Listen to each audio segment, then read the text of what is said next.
Happy Wednesday, everybody. Welcome to another edition of Behind the Point Spread. I'm Travis Justice, and just to give you kind of the lay of the land, we're going to be talking about 5 games tonight, starting with the National Football League, moving on to college football. So if you're new, sit back and enjoy it. We hope you are entertained and, of course, get a lot of information. If you are a regular viewer of the Behind the Point Spread show, make sure to hit the subscribe button on the YouTube channel, because the more we can grow, the more you can see our content. And speaking of content, if you haven't watched last week's Doc Talk podcast, take time to do it. Good stuff in there, especially when it comes to the Illinois game this week. And then a little teaser for you. Usually I don't like to tease too far ahead, but Rob and I just got off the phone with Frank Solich, and coming up the next couple days, we're going to have a podcast with former Nebraska coach Frank Solich, who was more than gracious to give his time to us tonight. And it was a fun conversation, and it was good to catch up with Coach Solich, as he was just back in Lincoln a couple weeks ago, of course, for the Colorado game. Let's bring in the boys, shall we? To my left is the one and only Vegas insider, former Bellevue East chieftain, Scott Spreitzer. Wait. That's our rival. I was a Bellevue West Thunderbird. Why did I think you went to Bellevue East? Wow. I don't know. Come on. I can't be nice when it comes to talking place and being Bellevue East. Usually I'm a nice guy, but now you're rough on the feathers. You know, I've never seen Scott jump and get all upset. That's the first time he's yelled at me. He's never yelled at me before, Rob. Oh, gosh. I'm laughing. Here's the thing. I haven't even been drinking yet tonight. That's the crazy thing. There's the problem. Oh, you see? Yeah. What are you drinking? What are you drinking there, Rob?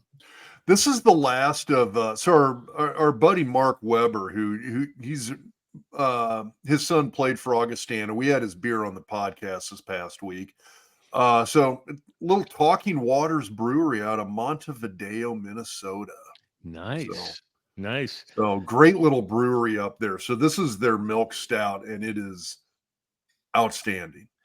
Cody wrote in tonight. He already said, what's Doc's handle going to be this week? And he's already taken a shot at the Illinois fans.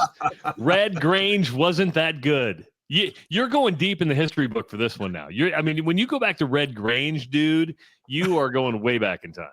I like to pick out guys who can't stand up and defend themselves. Which I've actually, you know what, I've got a lot of love for Illini football, because when I was with the Giants, we had one of our O-linemen was an Illini grad, and I had the honor of being in his wedding, and just a great guy. But yeah, you kind of meet a few of those. You meet a few of those guys. Had an opportunity to meet Dick Butkus. That was really, really cool. I mean, was it over grill using newspaper as fire and coal? Remember when he was doing the old I forget the name of that grill, but he would be at the tailgate and goes, just grill your meat with newspaper. Well, this is one of those. I mean, that was an era though where, I mean, you look at guys like him. I mean, it was that grill commercial. It was the old, what was it, the Miller Lite, great taste, less filling commercials. Yeah. Like I always thought of, like when I was a little kid, I always thought of him as a pitch man. I thought he was a commercial pitch man. He was a badass linebacker is what he was. You didn't think of him as arguably the scariest freaking linebacker in the history of college football or the NFL. You know, Scott Spreitzer, I got news to our listeners and viewers, and that is, if you want really good advice, you listen to Scott Spreitzer. Last week we were talking about the Chiefs-Bengals game. He flat out told you, take Isaiah Pacheco and the over 63 yards. I think he went for 90. If you're a fantasy football player, don't listen to Scott, because Pacheco breaks his fibula in the middle of the game before the end of the game. You got your money. I was watching a couple of other games, and I see the stream come across the bottom that Isaiah Pacheco's injured, and I'm like, okay, first of all, I don't want to see any player get injured. That's number one. But of course, when you're betting, solid money on these games and these props and things, and I'm going, oh man. So I look real quick, I'm going 99 yards. Okay, well, it sucks that he's hurt and he's out for a while. They went out, they got Kareem Hunt to replace Isaiah Pacheco, but what an important and key cog to the Kansas City Chiefs. I mean, my gosh. So we got it done, but unfortunately he got injured, and it's not something you get over with in a week or two, obviously. It all pays the same though, right? pays the same. It didn't pain me to collect. I'll tell you that much. Can't say that every game or every day in the NFL lately, but it sure was a nice one to cash.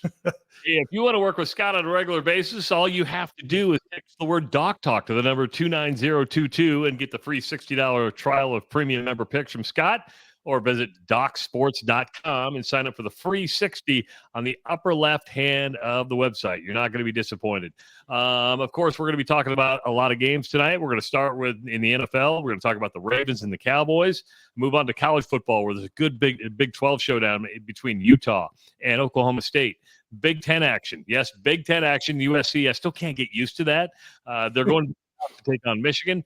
You got the fight for the pig, the battle for the pig, Iowa at Minnesota. And, of course, we'll wrap things up tonight with Illinois and Nebraska. Well, this is pretty good games to talk about. I like our slate tonight. Do you? Yeah, I love the games. And I'm with you. I can't wait to see a conference game in the Rose Bowl.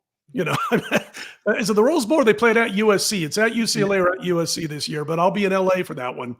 And nice. Conference game for Nebraska in Los Angeles. I mean, you got to love it. Don't forget, this is a call-in show, so if you want to call in and ask Scott, Dr. Rob, or myself any question, you can do so. 402-543-5556. Again, that's 402-543-5556. So let's go ahead and get started tonight. Our first game on the docket is going to be in the National Football League. The Baltimore Ravens are going to go to the Cowboys. The Cowboys opened the season with a big win right after Dak Prescott signed his big contract. Last week, the Cowboys don't look so good. Scott, it is so easy, and I mean easy, to hate the Cowboys. I've hated the Cowboys since I was a kid. I was a Vikings fan growing up, and that was before I even, started dabbling with the point spread. But, this Baltimore team, I mean, we do a thing called the luck factor when it comes to all the NFL teams. This team has been about as unlucky as it gets. When you outgain two opponents by 100 yards each, a little bit more than that last week against the Raiders, and you're 0-2, you're getting some bad luck, some bad coaching when it comes to the clock, which happened in a couple of the games last week again, or you're just having a turnover situation. Now they're up 10, 23, 13 in the fourth quarter. They're cruising against a weak Las Vegas Raiders squad that they should beat 10 out of 10, not just 9 out of 10 times, getting 6.3 yards per play, holding the Raiders in check. And then all of a sudden they find themselves on the losing end at the end of the game. Right now, they're going to have to do something about Lamar's passing. He's 18th in passer rating, 19th if you include Malik Willis and his one start last week for Green Bay. So you got that going on. And then you've got a team that's 32nd against the pass talking about Baltimore right now. So they're going to have to shore up some issues. The problem with Dallas, I heard somebody talking about this the other day, and I think it's the right analysis. They were kind of talking about Mike Tyson when he said once, everybody's got a plan until they get popped in the nose or something along those lines.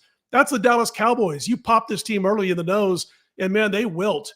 There was another show I was watching that said this team's like a bunch of country clubbers. It's like they're, a country club football team, and they're not tough. I happen to think that way. They've lost 4 of their last 7. They've only covered 2 of those 7 games. 3 of the 4 losses came by 25, 16, and 21 points. They were outscored by an average of 41-20 in those 3 defeats. Listen, the offensive line for the Ravens hasn't been overly trustworthy as of yet. I think they get their win this week. They're 0-2. You don't go 0-3. I think since the 17-game schedule has come about, it's something like only 2 of 21 teams that have made it to the postseason after starting 0-2. So imagine how tough it's going to be if they start 0-3. I think Baltimore gets the job done. They've been one of the most unluckiest teams in the NFL thus far. You know what happens when you say bad things about the Cowboys, and that is take the boys at home as a dog. Whenever Dallas sucks and the public goes against them, the following week, Dallas tends to surprise and cover the line. Okay. I don't give a crap what the public does. I know it won't be a factor in Dallas because of the roof, but as we get into our college football games, Alex wants to know, hey guys, Alex from Idaho. Nice. Then thanks for listening in Idaho, Alex. Can you ask Scott how much the weather factors into betting?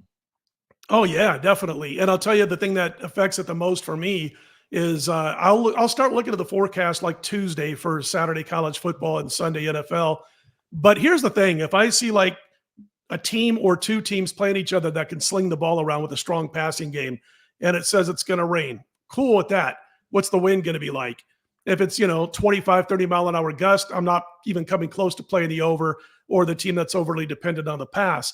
But if it's calm at 8 to 10 miles per hour, basically from start to finish, and I use AccuWeather, by the way, the folks who want to get a real good read on their handicapping on the weather, AccuWeather has been the best I can find.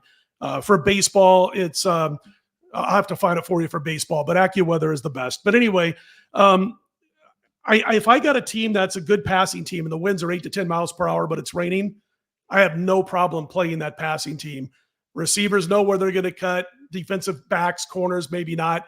And if you get a weak defensive backfield against those receivers, a lot of times those DBs are slipping a little bit on some of those cuts. So if the wind is blowing a lot, I'm looking to play unders. I'm looking to play against passing teams. So again, I start looking on Tuesdays. And if I see a forecast that's supposed to be a little questionable, I just keep looking at it every day. So it does affect things for me. And sometimes we get burnt because, there's times I bet a lot of games on Sunday night, Monday morning for the next weekend of action. And a lot of times you don't have great weather forecast for that next week yet. And then it comes close to weekend and all of a sudden, there's a hurricane.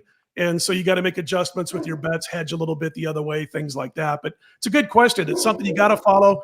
AccuWeather.com, punch in the city where the game's going to be. You can look hourly, daily, the whole thing. Rob, while we're on the NFL, we got a question for you and your beloved Giants. This comes from a fat guy in Des Moines, and I always say that because he's a friend of mine. Dr. Rob, do the Giants trade? I love Sean. He's like Iowa's resident Giants fan. He is. He was named after Phil Simms. It's Sean Phillip Roberts, I believe it is. So he's a big Giants fan, but he understands the problems that the Giants are going through right now. He wants to know if they trade for Bryce Young. Okay, well, there's a question between do they or should they? Should they? Yes. Do they? No way in hell. I love the Giants. I love the fact that they're this old school organization, that they're this really, really conservative organization.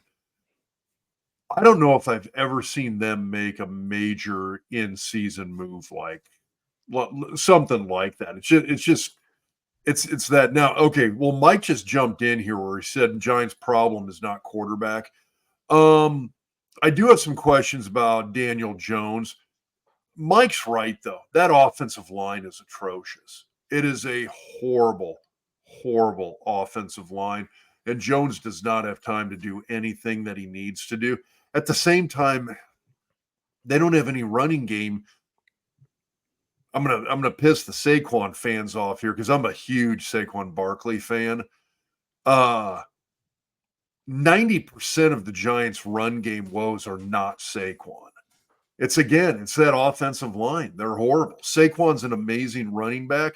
You put Saquon behind that disaster of an offensive line, that's going to be a disaster of a running back. I know Saquon had the one dropped pass during Monday night in that Monday Night Football game, but you know what? He's going to be Philly's going to love Saquon. He's going to be a gamer for him, and he's going to do very well. He's got a really, really good offensive line. He's got a good offense on the whole. He's got a great quarterback. They got some great wide receivers. He'll do well there. Just stuff he didn't have in New York. But, I mean, it all starts up front with that offensive line, and the Giants' biggest issue has been woes on the offensive line. Scott, I saw the drop ball.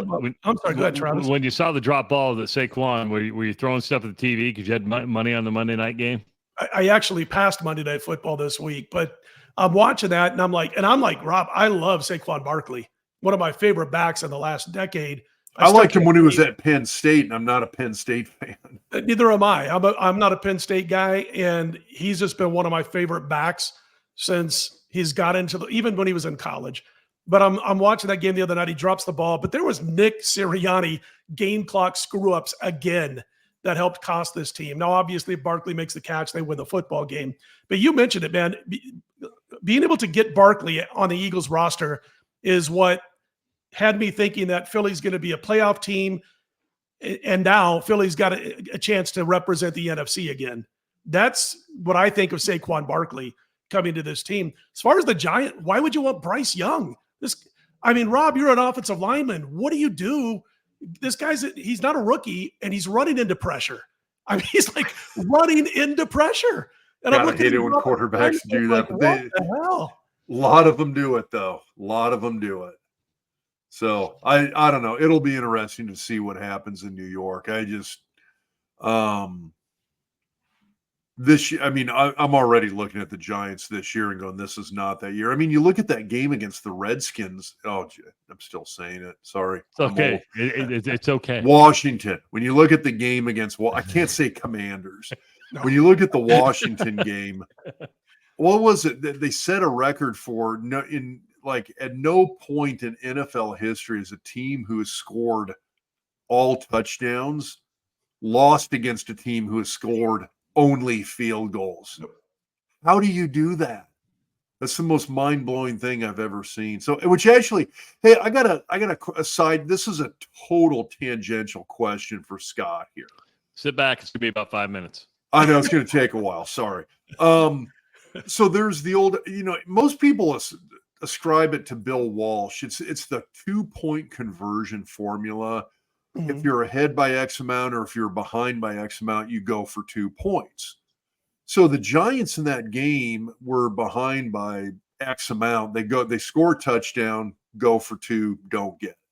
Mm-hmm. Now that automatically puts you into the formula no matter what. So they get a second touchdown, go for 2, don't get it. Get a third touchdown, go for 2, don't get it. They scored 3 touchdowns, only scored 18 points off of those 3 touchdowns. Washington gets 7 field goals and scores 21 points. I played again. We played this when I was with the Giants. We played the Seattle Seahawks in the old Kingdom. Doesn't even exist anymore. This was it was 95 or 96. We hit that same formula where we came from behind to take a lead, but that formula dictated that we were supposed to go for 2. So we go for 2, don't get it. We still got the lead, no big deal. We score another touchdown, go for 2, don't get it, still have the lead. It's a little bit of a back and forth game. Get a third touchdown, don't get it. Go for 2, don't get it. So same thing happened. Now we had a couple of field goals in there. I think there was maybe even a 4th touchdown. Bottom line is I think it was 3 2-point conversion attempts, all while we had the lead. Didn't convert any of them. Mm-hmm. Seattle comes from behind, wins the game by 1 point. How do you as a handicapper look at that 2-point conversion formula? Is that something that bears out where you're like, oh yeah, you definitely should go to 2 if you're up by this or down by this, or is it more of and you really got to play the situation? And unless my thought after experiencing that was always wait till the end of the game. Yeah. And if you need to go for 2 at the end, go for 2, but otherwise just kick the extra point, get the surefire point and keep and move on. Yeah. I'm kind of like, the metrics say you're supposed to go for 2, or you're supposed to go for it on 4th and 4 at the other team's 45-yard line. I really think it's situational. If you're the New York Giants, your offense is not playing well. You don't go for 2. You kick the extra point. Agreed. In the game, and you have to go for 2. So I definitely, as you guys know me, we've talked about metrics a lot. I certainly believe in metrics, but at the same time, I think things have to be situational. I was, last Thursday when Buffalo played Miami, I put out a video, gave out the Buffalo Bills, had a small action out of myself. So they're skating, they're winning. And it's like late second quarter, maybe early third. So Miami can still, come back. Tua wasn't injured yet. And I'm watching Mike Macdonald, offensive genius, Mike Macdonald, and he's got that laminated play chart in front of him. And he's like this the whole time. It's like this.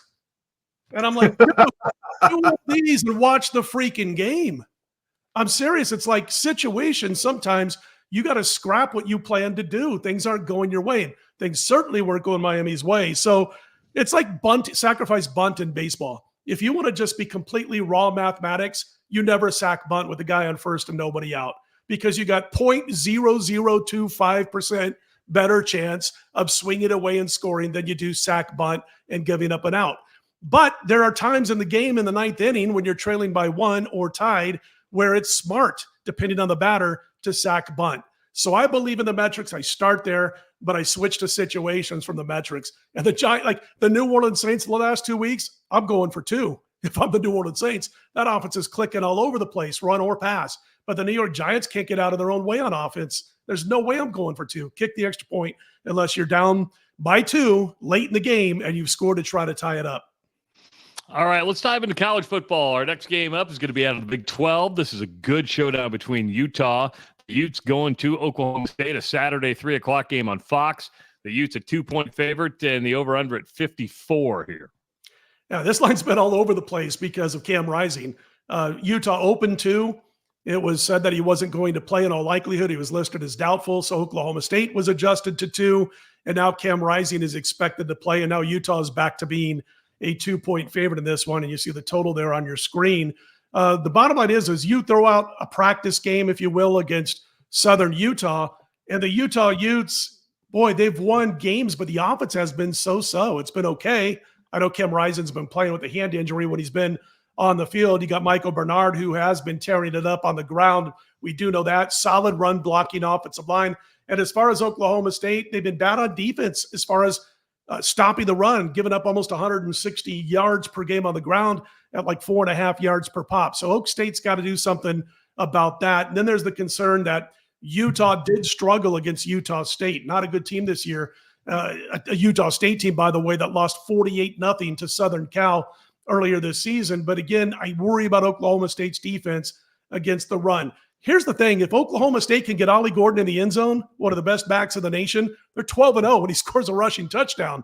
But Ollie Gordon is not running well right now, and it's not his fault. 3.5 yards per carry this team. 112th in rushing yards per game, Oklahoma State. 61 for 188, 3 yards per carry the last 2 games. I don't know what's going on with Oklahoma State up front, but you got to get Ollie Gordon 15, at least 15 carries, if not more, and start getting them some yardage. I was reading some write-ups that are talking about Oklahoma State winning this game, which I got no problem. This is a toss-up game. But they were saying Ollie Gordon's dominating. And I'm like, okay, 41 yards on 17 carries against Tulsa, 49 yards on 17 carries against Arkansas. That's hardly dominating. He did his damage against South Dakota State, but his last 2 games, 2.65 yards per carry. Having said that, and the reason it makes it tough, Utah doesn't win on the road in big games. They're 1-5 against top-notch teams away from home, and Cam Rising is only 5-4 on the road in his career. So those come into play. You've got an Oklahoma State team that's covered 5 in a row as a home underdog. They're 11-4-1 against the spread against ranked opponents. It's an ever so small lean on Oklahoma State. It won't be a bet for me, and it's basically because I don't know if we can trust Oklahoma State up front on offense quite yet. Makes a lot of sense. Of course, if you are watching right now and you have a question for Scott or Dr. Rob, call 402-543-5556. Or if you want to leave some comments, if you're on YouTube and Facebook, you can just put a comment in the comment section, pops right up. And as you've seen, we'll be more than happy to put that comment on and get your question asked. Our next game is going to go to the Big Ten. Yes, Big Ten. It's still hard for me to say this, but SC, Southern Cal, Lincoln Riley picked up another big recruit today. I think the number 4-star wide receiver is going to the Big House. I even before the season started, I said Michigan's not going to be very good. I still think Michigan's going to finish outside the top 25 when the season is over, Scott. And they are a 5.5 point underdog at home with that over-under at 44. Yeah, and Moore has already thrown in the towel when it comes to Davis Warren. We're going to see the backup, so to speak, in Alex Orji, which means they're not going to be throwing the football much. Yeah, it's kind of funny because I wish Warren was starting because I'd be on USC without blinking an eye, without thinking twice. You know, my grandfather, Leo Spreitzer, used to say, you know, crap in one hand, wish in the other, see which one fills up first. But that's kind of the case here. But Alex Orji, you know, this guy's thrown 6 passes. He's completed 3 for 15 yards. It's going to be a whole lot of running plays for Michigan. Try to play stout defense. I've even heard talk of going almost straight option with Michigan's offense this week. So that gives USC a little bit of a step back in trying to decide how we're going to defend this team. It's not exactly the same that they've seen under Davis Warren on tape. Have seen a little bit of Alex Orji, but not a lot. So This USC defense is night and day better than it was last year. You got a great coach in Riley who just took a couple of years to really get it going there and get his players into LA. But I look at this Michigan defense that gets a lot of pats on the back and credit. They're getting no pressure on the quarterback right now. I mean, really zero pressure. And then last week, they only beat Arkansas State 28-18. That's a little scary. It shows you that they're probably going to be too dependent on their defense trying to get after USC in this one. I think eventually USC pulls away. Now, I got a couple of really sharp friends in town who are backing Michigan big this week. And that line was as high as 6.5 earlier this week. And they're two of the reasons why this number got knocked down. And I'll tell you a little bit about why. Over the summer, Michigan was more than a touchdown favorite for this game. And then, of course, last week before the games were played, it was 3. USC was the 3-point favorite. And they got all the way up to 6.5, now down to 5.5 in most books. Having said that, in an all due respect to a lot of sharp people, I just think USC is going to be a little bit too tough in the second half of this game once they figure out what Alex Orji is doing on offense, figure out the little bit of option that they're going to run apparently, and USC ends up winning the game by 10. Game Dog says, hey, what the hell happened to Michigan's secondary? They lost a ton of players too, right? And I think part of that also is the lack of pass rush. I mean, they're getting no pressure, basically. And so you've got a team that, half the team went to the NFL in the offseason, a brand new football coach, not as good as Harbaugh, who is. And then you throw in the mix that they're not getting any help up front, on a lot of passing downs, talking about a young secondary. So I think that has a lot to do with it. Boy, this scares me if you're Michigan, because this kid, Miller Moss, use an adjective of your choice, electric, exciting. He knows what he's doing out there. And Lincoln Riley can coach the heck out of a quarterback, as we know. Rob Cody wants to know, does Husker Hound sell the Big 8 T-shirts that you're wearing? That's a popular T-shirt. I do know Scott has carried them before. I don't know if he's got them in stock right now, but all you got to do is call the store. They'll tell you. And Scott does a really good job of getting stuff in quick. So, if you want last time I was there was the morning before the Colorado game, and I actually wore this shirt in the store. So it's a good looking shirt. That's a great looking logo too. That's retro. Up next, it's a great looking shirt. The Fight for the Pig. This is one of the 10th oldest trophy game in the country. Another Big Ten battle. Iowa coming off a win over Troy. They were down at halftime. Looked good in the second half. Minnesota has won 2 in a row since opening and 2 straight shutouts, by the way. I look at this game, Scott, and of course, I'm on Iowa's side here. But for Iowa's run the ball 123 times in 3 games already. Caleb Johnson's going for about 150, 160 yards a game. Minnesota has a defense like to run the football. This game may take like 2.5 hours. The over-under should be like, how long is this game going to take? Because it could go quick. You're watching their games, and you're obviously watching them and broadcasting during these games, Iowa Hawkeye games every week. And I'm thinking, were they playing 6 quarters to get to that 36? It's just going to be probably one of those games. I will say this for Iowa. They are getting better offensively. How could you not this year? We've talked about this offensive coordinator before, but, they're gaining over 400 yards.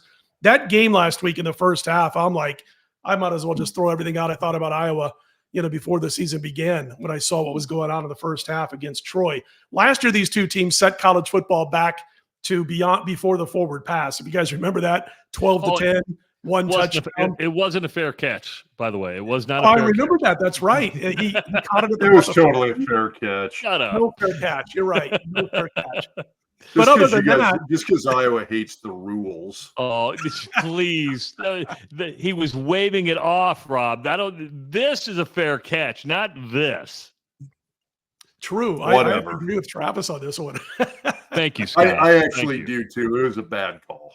Thank you. You know what? The passing game's still a bore. Come on. I thought they'd be a little bit more dynamic with the passing game. And, if you look at this team and what they've done, they ran well against the Cyclones, but they missed on 16 of 29 passes a couple of weeks ago, 99 yards, gave up a couple of picks. So McNamara comes in averaging just over 5 yards per pass. That's not the team I thought we would see at this point of the season.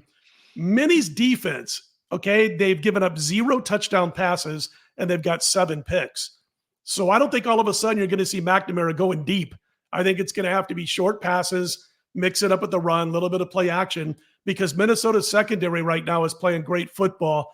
I think the number's right, guys. 2.5 Iowa. I thought basically anything under 3, if I had to make a play, I'd back the Hawkeyes. Anything over 3, I'd back the other side, the Gophers. So you can see I'm kind of going back and forth here, but I think 2.5's right. Maybe the under. I have to say this. When it comes to this rivalry, I mean, Minnesotans hate Iowans. Iowans hate Minnesotans. Rob, you have to give this one to me. I think it was 2002. It's the greatest FU to a fan base on the road ever when Iowa won in the old Metrodome and stormed the field and took the goalpost out of the Metrodome. You got to admit, for an opposing team to do that, that's pretty cool. That's about as Iowa as you can get, though. Because here's the thing. No one cared.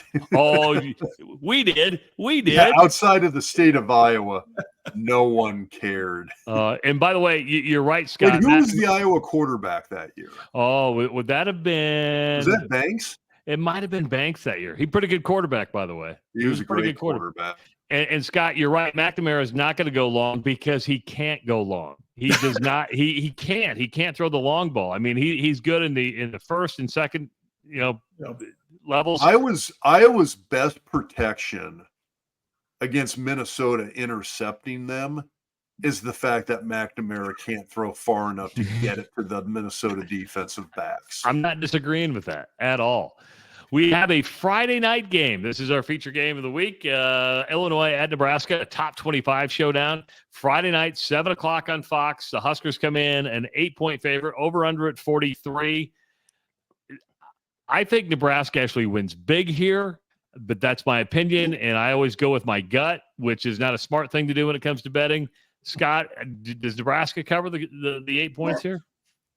Listen, I remember you started the season like 8-0 last year or something like that through the first 2 or 3 weeks. So trust the gut, even though there's less of it to trust nowadays than you had going for you last year. So I don't know if that's affecting the betting or not. But as far as this line, Nebraska was as high as 10 on Monday in some shops, dropped all the way down to 7.5. It's 8, as you see there. There's probably 70% of the books are still stuck on 7.5.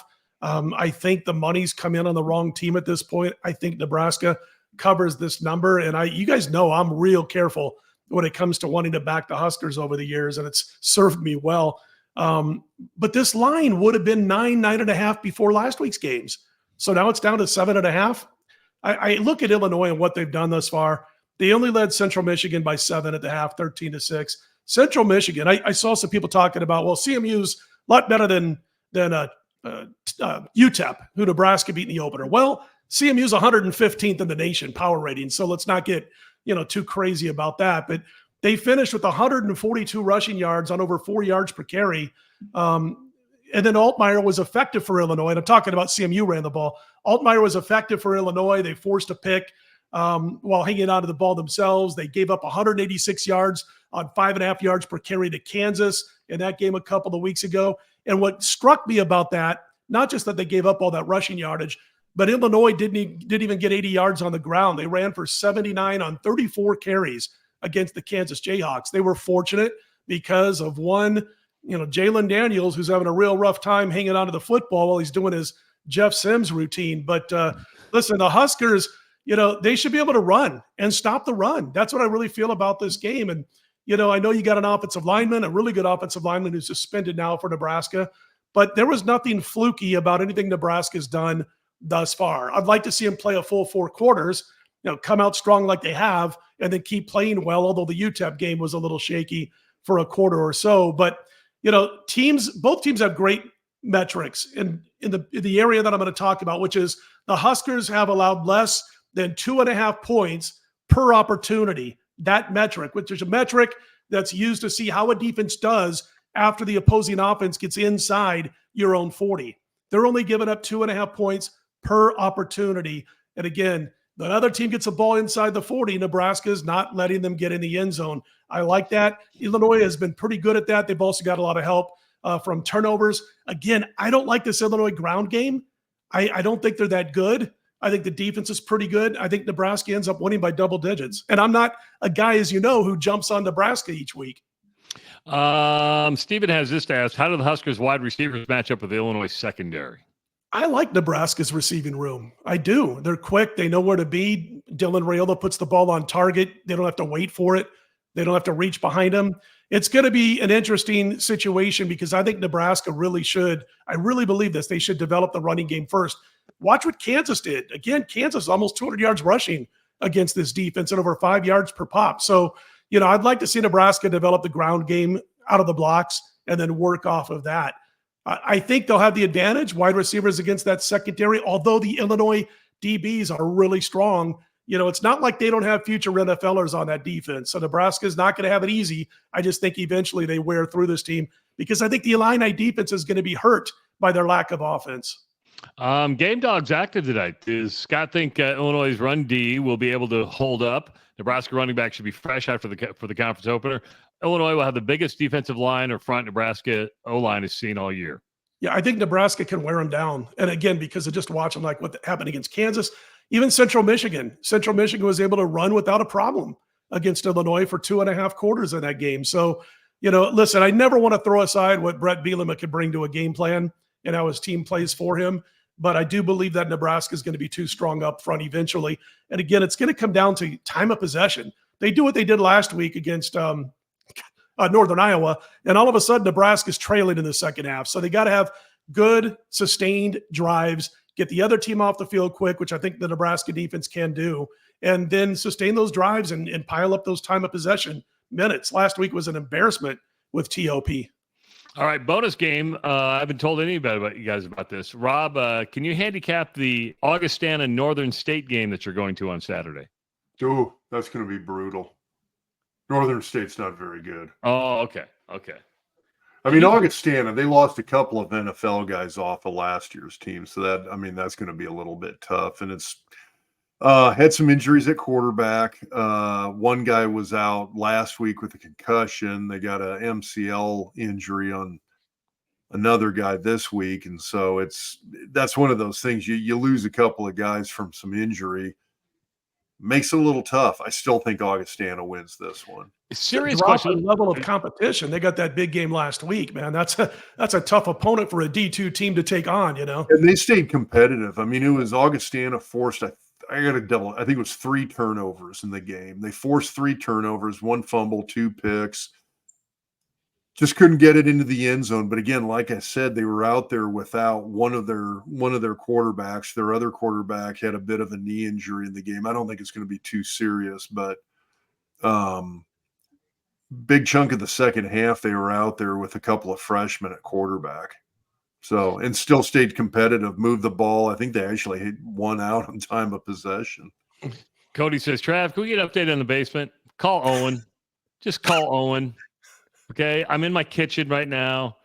Rob's been down in the basement. It's a shell of itself. But if you want to know when I get back in the studio, call Owen. Just you can tweet at him. After he gets done with yours, can he come out here and do my office here? I'm tired of the sportsbook backdrop and the green screen, and that was a cool ass basement you had last year or the year before. And we're gonna go like real fancy. We were looking at like acoustical wood panel. I mean, wow. This project is getting, it's probably going to be more expensive, but at the end of the day, if we're going to do it right, I said we might as well go ahead and do it. Doctor, I do have a legitimate question for you, and Scott, I want to know how you feel about it too. And that is Tua Tagovailoa from the National Football League. The concussions. Yeah, I mean, shouldn't the league – I said this on my radio show earlier this week. There should be a rule in the National Football League where if you hit a certain amount of concussions, you're done. It's mandatory retirement because we now know about CTE. We know the damage that can be done. Should the NFL step in and say, you're done?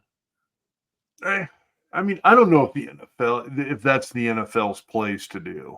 Then you can't. I don't think there ought to be a rule that says, "Hey, you've had X number of concussions, you don't get to play anymore." Now, at the same time, I think that's a personal decision for the player. I mean, I think he needs to step back, and say, "Hey, I mean, take a look at this. Get together with his family."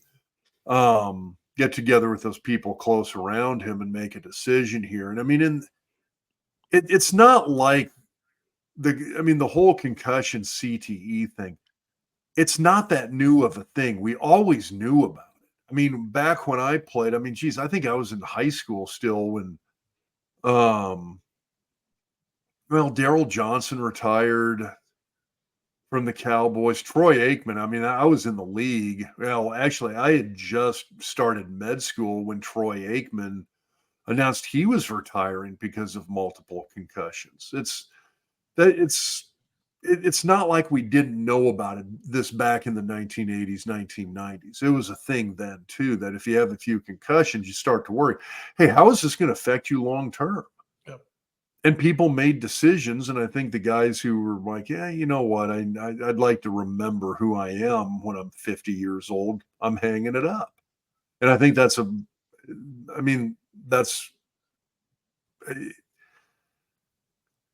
it's the right decision. I think it would be a good decision. I don't think it's the NFL's job to step up and say, hey, if you've had X number of these injuries, you don't get to play anymore. Now, it'd be the same kind of thing. Let's say a guy has his 7th knee surgery. Does the NFL step in and say, hey, you know what? You hit the quota on knee injuries. You got to quit now. You're not comparing apples to oranges, though. It's not, but there's a fine line here because you're talking about auctioning off body parts, which NFL players have done for decades. Yeah. And it's the thing is that we're talking about the brain, dude. And I get it, and that is different. There is a real world difference there. But the question is when it comes to making an enforceable decision from even a legal standpoint, can you tell a guy, hey, if you're still able to play, if your brain is functional enough to come back from that 5th concussion, 3rd concussion, 7th concussion, whatever it is, at this point in time, now maybe you're going to have raging CTE 10 years from now, but at least at this point, if you're able to come back and play, does the NFL have a legal ground to stand on and say, hey, you can't play because of the risk of potential future, right there, freedom of choice? Yeah.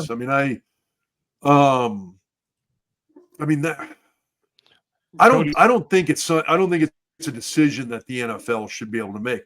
Now, is the right decision that he retire? Yes. But that's going to be his decision. That needs to be his decision. Cody says, if they get traded, they got to pass physical, right? Should concussions be a part of that? Maybe it's on the team and not the NFL? I got to be honest with you. I don't know what I know all NFL teams do concussion. The NFL on the whole does, in fact, do concussion testing. And that's part of an evaluation.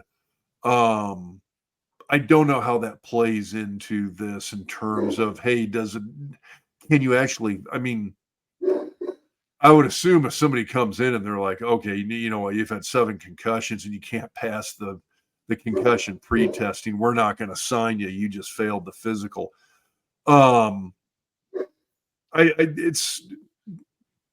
If that's the case, you've got real issues as a player that, if you're still at a playing age as an NFL football player and you're flunking a concussion pre-test, you need to go live with a neurologist because you've got some serious issues. If it's a case of, kind of what we're talking about, though, is a guy who would be able to pass that test. If you've had multiple concussions, but your brain is still functional as far as being an NFL quarterback, that's one of those things where I still think it's on the player. I agree. Hey, can we go back to that last comment? I thought that was actually... Conservative Husker said, if the doctor that your mother has had for 20 plus years gives you a note to return, you can. Kind of joking, kind of not. I agree with Rob. I really do. I agree with Rob. I think it's up to the player, but I think the team doctors look at him. You've got your own doctor who looks after you. You've got to go maybe see a neurologist, and then you make the decision. You look at Mike Webster, to go back a few years and what happened to him, or Jim McMahon, who sometimes seems to have a problem putting sentences together these days. But that's got to be the player. As far as the team, and somebody said this on a show I heard earlier this week, I think a team, NFL should have it where it doesn't go against your payroll if you have to replace a guy who has received concussions like Tua. you can go out there, you can bring somebody in, it doesn't go against you, anything like that. I thought that was a good decision for the teams. But as far as the NFL telling a player you can't play anymore, I'm against that. At the same time, the Players Association better not make a big deal out of it if the NFL is not allowed to tell you to quit. They've got to all of a sudden take a step back, should not be able to sue the team doctor, the team itself, the NFL. I agree with Rob across the board. I think it's up to the player, his family, his doctors, and go from there. I really do. All right. If you want to work with Scott Spreitzer on a weekly basis, you can do that. Text the word Doc Talk to the number 29022 and get a free $60 trial of premium member picks from Scott. Or you can just visit DocSports.com and sign up for the free 60 on the upper left-hand side of the website. So, boys, always another good show. Appreciate the time that you guys give. Excellent advice from Scott Spreitzer. Of course, if you missed any part of the show, it's going to be up on the podcast on YouTube. So subscribe to our YouTube channel and you can go watch it. Guys, have a great week and good luck to everybody's betting. Go T-Birds. Absolutely. Go T-Birds. And I won't get that wrong again, I promise. We'll talk to you next week, every Wednesday night at 8 o'clock Central, right here on Behind the Point Spread from Doc Talk Sports.